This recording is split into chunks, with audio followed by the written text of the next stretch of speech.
He still do shows. Yeah. Yeah, he still do shows. Food, Smoke, and Everything Hip Hop Podcast, episode 1. Yeah. Fab and Dinco D. Yeah. You got the mic. We gonna go into this joint. This is a new joint, or this is? Yeah, this is new. New School Inc. All School right. Okay. Me and C Brown, LONS. Ooh. Party Crashers. My man Mr. Doctor on the production. Main elements of the sound. My man Dax. Very solid but Did controlled sound. the video. And a big beat, lots of bass and drums. Very rhythmic.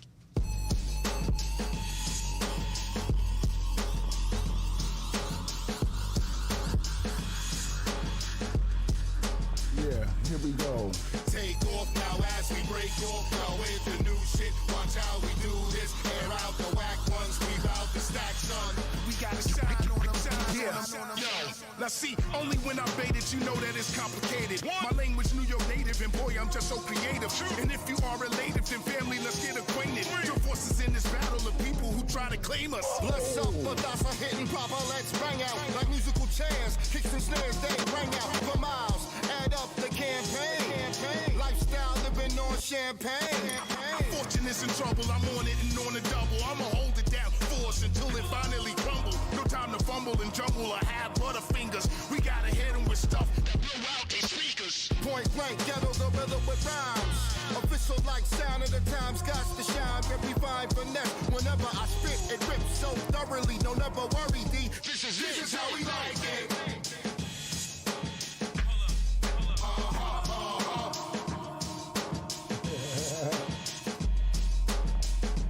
This is how we like it.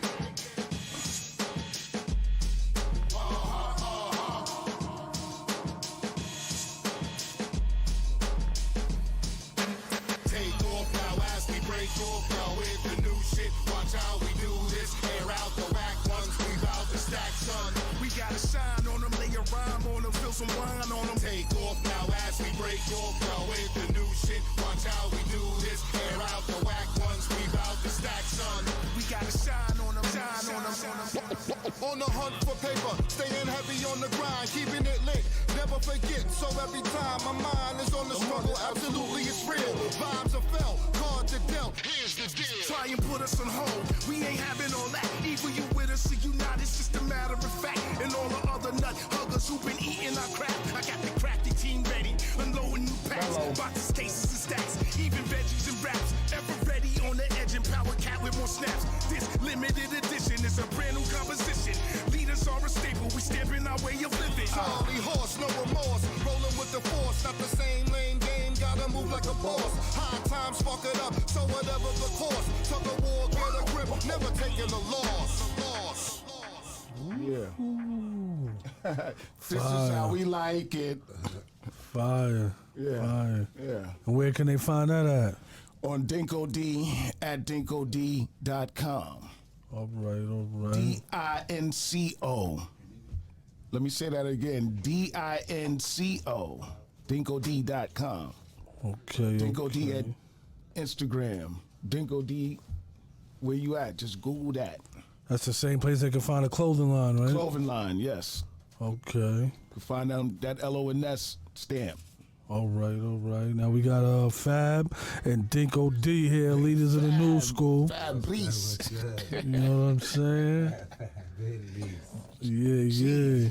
All right, yo, Fab. How'd you guys meet? How'd you get into the music industry, man? A prom, man. What? A prom? A prom. I went to a prom with a girl. Dink went with a girl, and we ended up meeting up there, and we both smoked, so we ended up connecting right away. Okay. And did how long did it take for you to know like he rhymed and he was a part of something? You knew it that night? Nah, I knew it before that night because the girl I was talking to was telling me heavy about it, and I knew their music. But so they was already established then. Okay. I had just did Arsenio Hall, I think, like 2 nights before. Yeah. Oh, so how'd it feel? You did Arsenio Hall and you at the prom. You a superstar. Just blessed, man. All right. So you met Arsenio Hall. Yeah.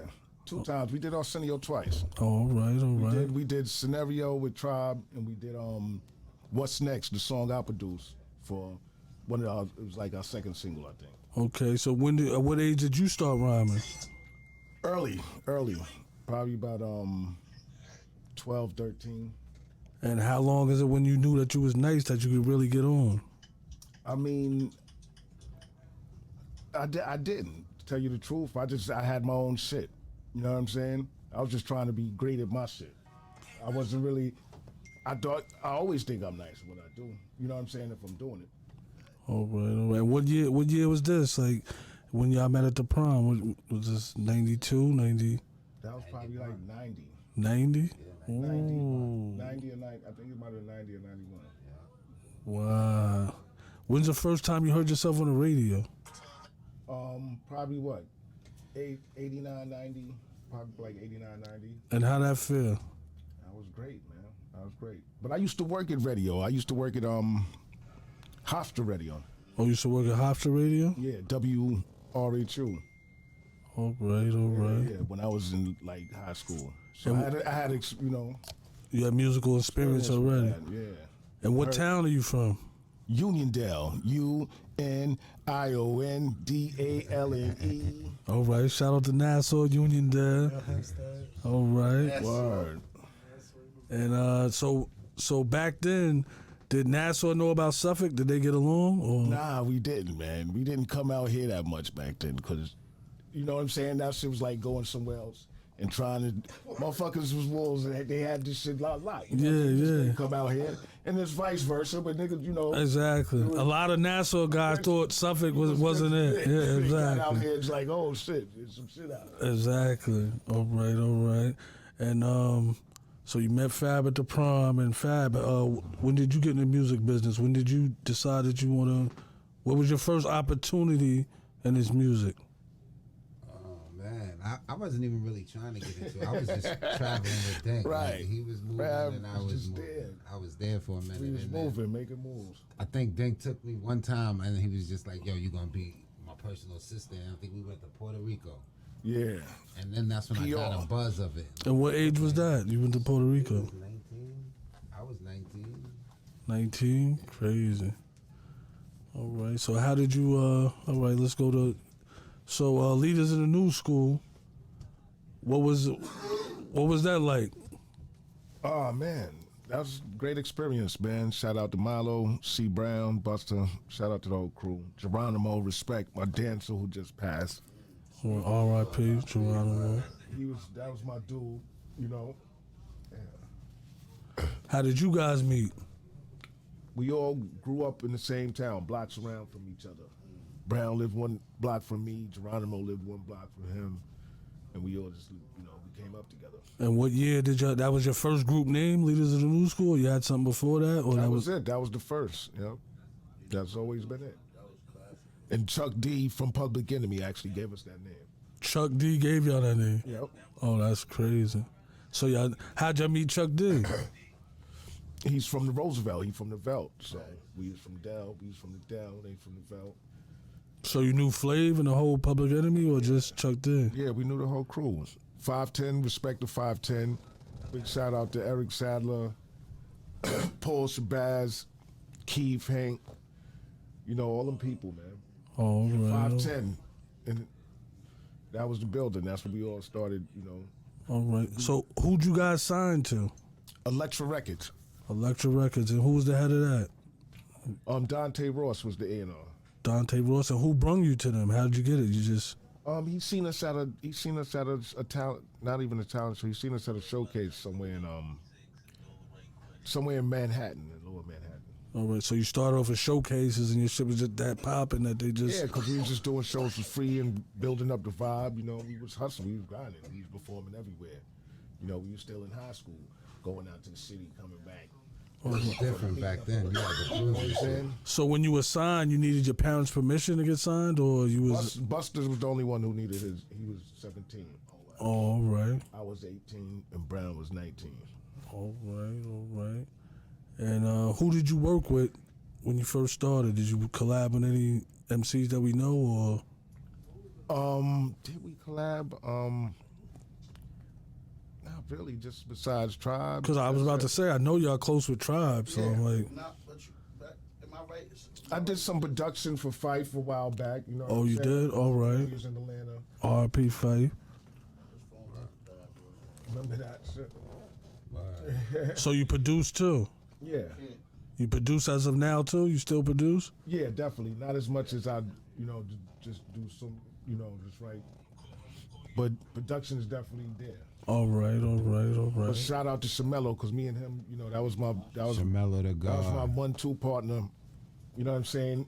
He would play, I would get the drums and the sample, and he just had that touch on it and make it tight, man.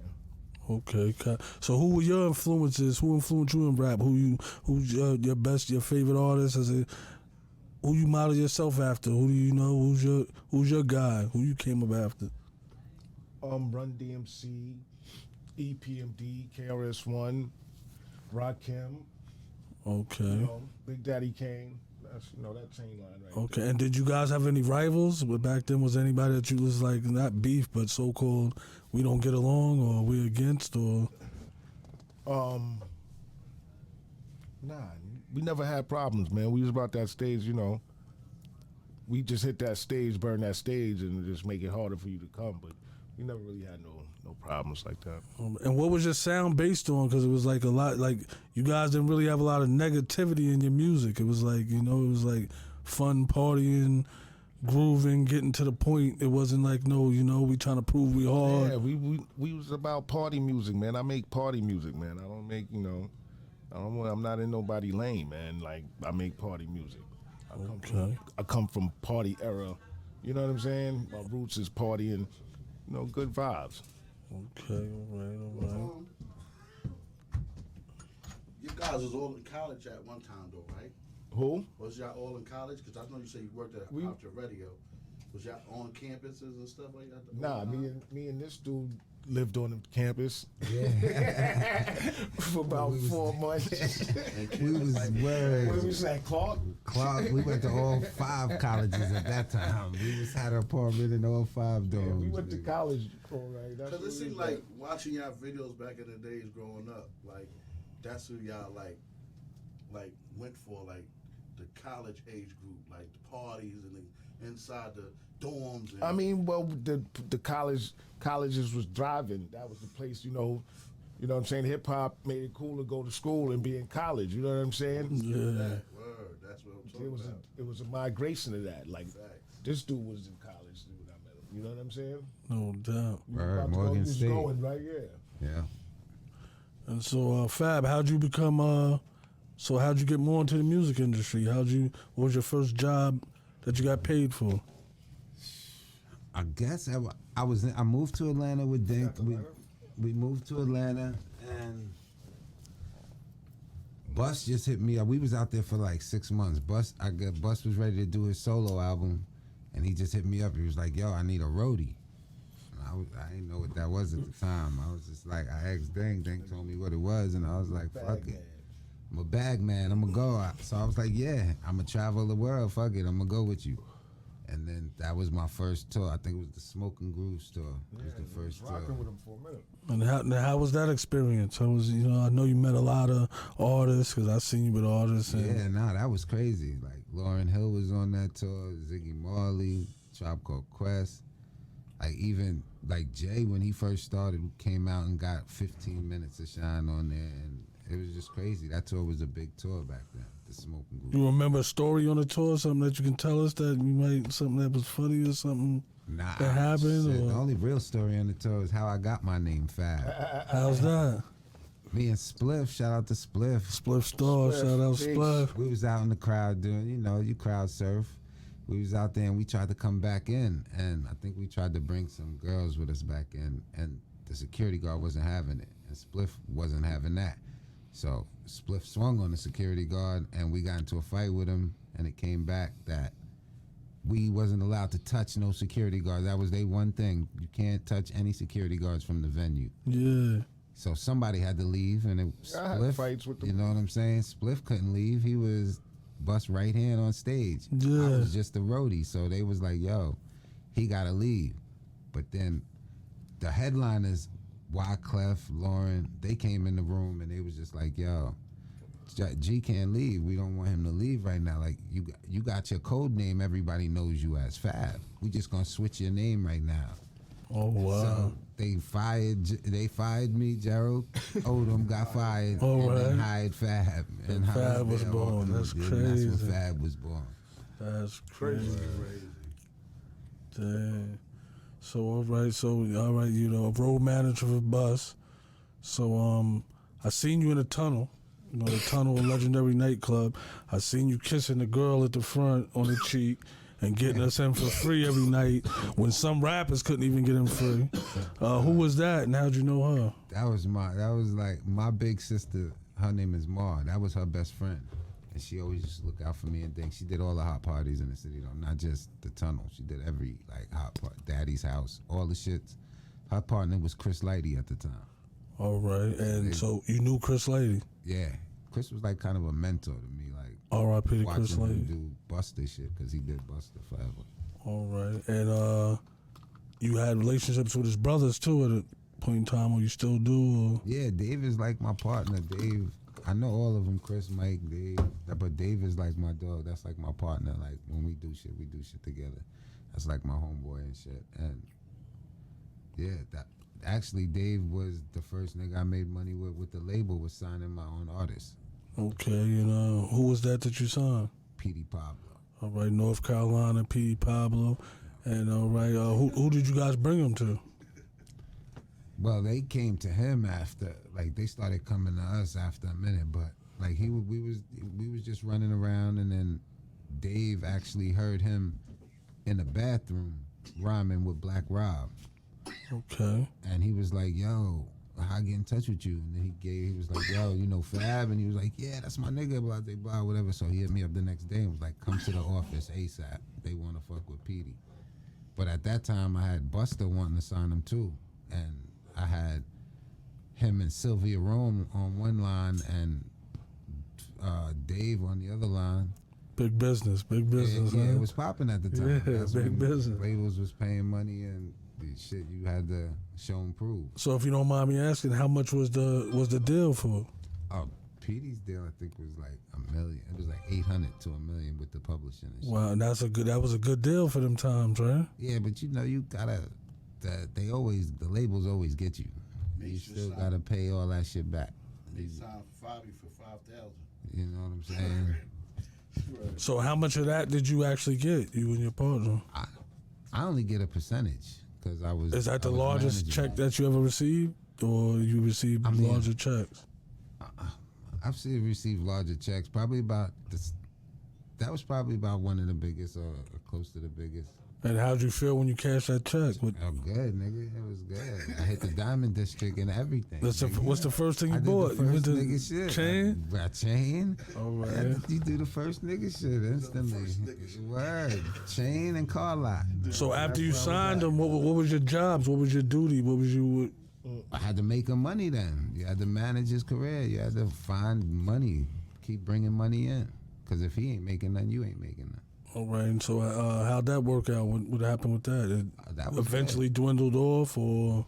I mean, yeah, like, you know, personal shit. It's not even really personal. It's just, you know, people fall out, go different ways. So me and Petey went different ways because he wanted, he was going in a different direction. So after me, he ended up signing to Suge Knight for management. Oh, so he signing shit over the death row. They took advantage of him. I thought he was with Tim because I seen he had credits on a lot of Timbaland songs. He didn't do it. I thought he wrote for Timbaland and He Timbaland. did do some shit for Tim. Tim fucked with him heavy. Timbaland basically kind of took him under the wing when he got signed to Jeff. Because he was nice. I knew him personally, so he was nice. He was definitely nice. Shout out to Petey Pablo, wherever you at. You know what I'm saying? North Carolina. You know what I'm saying? All right. So then I think right after that, then you move and you was messing with the clothing line because you was messing with the Yeah, I actually went to, this was later. I went to. You're a lucky guy. You shit fall in your lap. Nah, that's shit. When you chase money, money come. Yeah. You just gotta get money anywhere it come. Clothing, rapping. I remember seeing real you and you had, estate. what was it, Billionaire Mafia? Yeah, that's what it was called. I was doing marketing for Billionaire Mafia at the time. And how did you get into that? You know what? The owner of it just liked my style and my swag, and she was just like, "Yo, come work for me and bring me mad artists." And I was like, "Is the money right?" And she definitely had the bread. All right. And then what happened with that?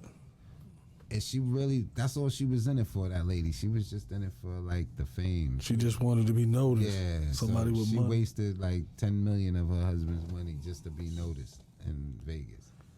Okay, it's another notch under your belt, so, yeah. Then after that, I know you moved, but you came back, right? To New York, right? Came back to New York.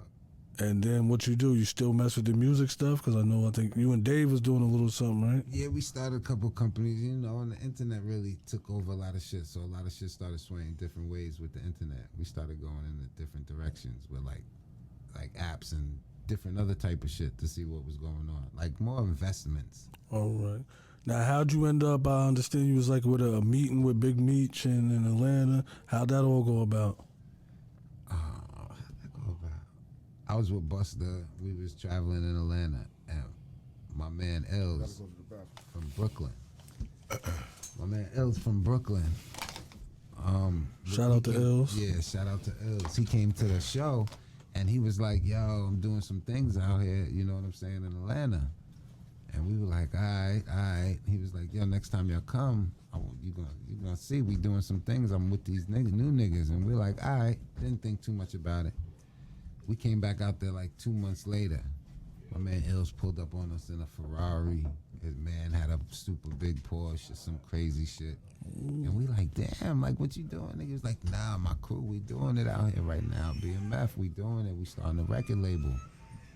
And he was just like, yo, Fab, I want you to fuck with us. Like, you the nigga that, you in the streets and you in these offices. I need you to really come with us. Yeah. I mean, and he was like, yo, whatever you want. You just got to talk to the big homie. So you went and actually met Big MEECH? Oh, yeah, I had to go have a meeting with that nigga. And what was that like? Shit was crazy. Me and Dave went down there. And, we like, all right, at first we just thinking I'm going to see my man. He got some little dudes with some paper. And they want to start, they need a little consulting, a little help. Let's see if we could put them somewhere, Dave. And, we show up, we get to the airport, they have somebody pick us up, and then we just drive to the house. It's a big-ass house. We coming down the driveway. We see nothing but niggas on one side, smoking weed, chilling, niggas on another side. We're like, all right, what the fuck what we get into right now. So Blue came out because he was the artist. Blue Da Vinci. Yeah, so that's who I was talking to on the phone. All right. So he just came out and he was just like, yo, you got to come in. You got to come, come talk to him.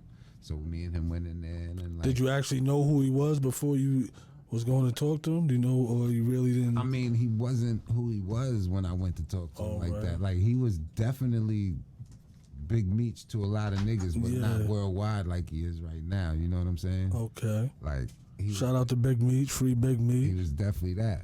But I mean, the nigga just that we sat in the circle and then all of a sudden shit just it felt like a movie because shit just got quiet and then the nigga just walked in. Like 30 niggas just got quiet because that nigga walked in. I'm like, oh shit. So now he's just like, yo, because I was doing shit for them without even knowing who they was. Like I was setting up meetings in New York because Elza asked me and that was my man. So whatever he needed, I had him. No doubt. So he was like, I heard you doing shit for us in New York. I was like, yeah, I set up a little meeting for y'all at, a couple of labels. Come on up. And he was like, yo, what would you want to do just working for us? Being our main man, being vice president under Blue. While he's the artist, you basically the man. So you're saying you was vice president of the BMF label? Of BMF Records. You hear that, people? We got vice president of BMF. We're gonna set the ball right here at this podcast right off the top, man. You know what I'm saying? Y'all didn't know this. This is my man right here. You know what I'm saying? We connected to BMF. I've been telling you that. You're not listening, though, man. Nah, and that was it. I met that nigga that night. So, how much money did he give you? Or? Whatever. Honestly, at that time, I think we wasn't trying to kill nobody, but we just wanted to see where he was at. So we shot a number that we thought was comfortable with the labels was making at the time, and if he wanted us to work full time for him, and it was no problem. Nigga, here, let's do it. How do you want it? All right. You want it all now. You want it here. Take every 3 months. Come and see us, and we'll write off your. We'll give you a paycheck. Was that the biggest money you was around in the whole history of? For sure. Facts. No rapper could fuck with him at that time. Nobody. Not even now. No rapper could fuck with him right now. I mean, unless you Kanye worth $1 billion, Yeah, but word. who knows what he was really worth at the time, or what he could have been worth. So then, so now your job is to take the artists from Atlanta and bring them to New York and get them, features with New York rappers, or to just get them popping in general? With what? With BMF? Yes. Nah, it was just we had a label. We had our own shit. We had our own backing. Because I know y'all all came up to New York after that. Yeah. I seen you with the stretch Maybach. Yeah, I we seen you in things. So how did that all come about? I mean, that was more meetings. I used to have to set up meetings up here, so they would have to fly up here once in a while and stay out here. But they never came by themselves. There was always 100 niggas with them at all time.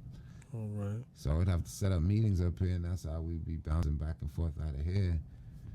But then, really, it was just coming to talk to the label and see what they was doing, because we was already doing what we was doing. Nobody was telling MEECH what he could or couldn't do. If he wanted to throw out a record, he'd throw out a record. If he wanted to let Blue rhyme on something else, if he wanted other artists to get on his shit, he just put them on and told them, they would just get on anyway because they fucked with him heavy. Okay. So I seen you work with Jeezy. Seen MEECH and them do songs with Jeezy, Fab.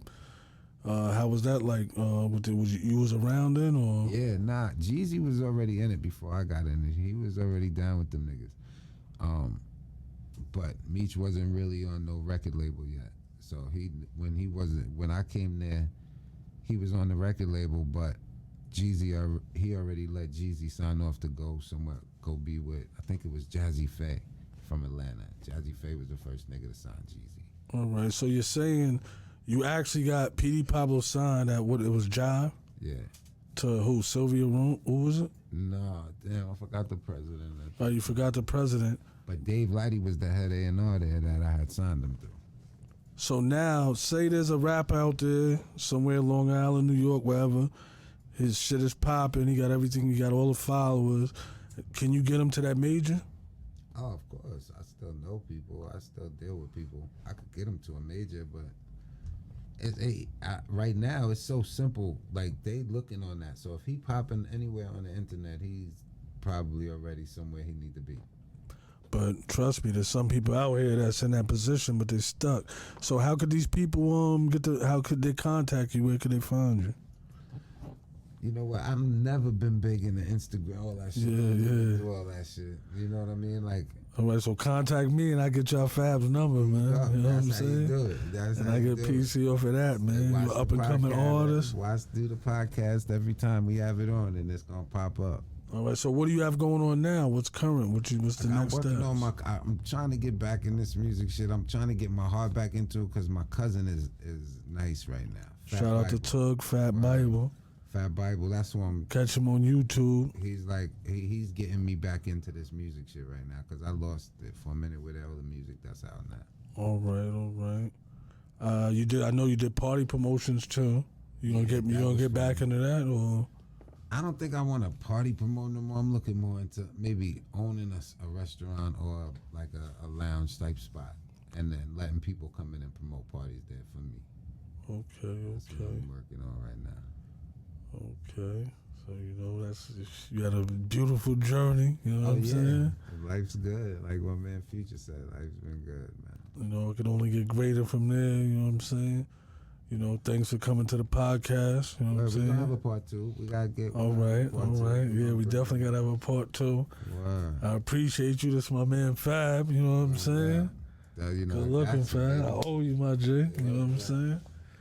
But we gonna wrap it up right there, man. Food, smoke, and everything hip hop, man. Check us out. We're gonna do this 2 times a month. We about to be the biggest shit out. You know what I'm saying? Shout out to Wallow, Gilly, all that, Mav Hoffa. You know what I'm saying? All other podcasts out there. Joe Rogan, all that. We coming behind y'all. You know what I'm saying? Those are my mentors in this podcast shit. And I just jumped in my first episode, but it's gonna get better.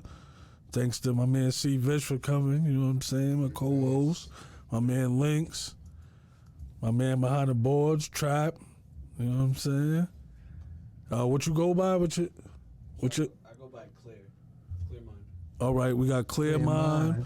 Shout out to Clear Mind. He got the studio. If you want to do a podcast, he got a space for podcasts.